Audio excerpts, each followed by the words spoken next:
How to add a text box anywhere in Shopify. Hey everyone, welcome back to my YouTube channel. In this video, we will discuss this topic and show you what you can actually do in this case. So first, just log into your Shopify admin, go to Online Store and click on Edit Theme. Now in here, you can feel free to start by adding sections. Now, let's just divide things into two different pieces, sections and blocks. Each section can actually include blocks. So for example, this entire thing is a section and the button is a block and the text is a block and so on. So the first way to add text into sections is if they do actually have an option for text as a block.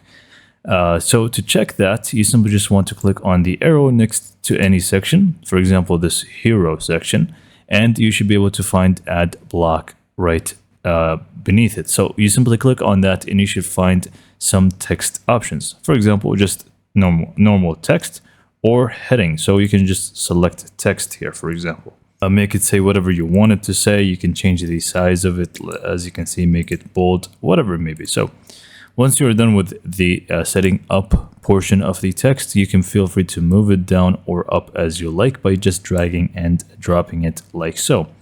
So this is basically adding text to a section as a block. But you can even make an entire section which is pretty much just text by clicking on Add Section. And if you scroll down to the bottom, you should be able to find, or it actually just depends on your theme.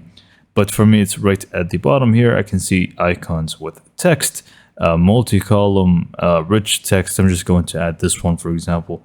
And there you have it. You have some text here. The entire section is pretty much just text. You can feel free to adjust every single block underneath. And again, click on Add Block to add more to it, like text, heading, whatever it may be. So those are the two different ways. And obviously, again, you can just feel free to move it up or down as you like, as a section, not as a block, like we showed you last time. And yeah, that's pretty much it for this video. Hopefully you found this video to be informative and helpful. I do need to note that not every section is going to have a text block. So it really just depends. So yeah, again, hopefully you found this video to be informative and thank you for watching.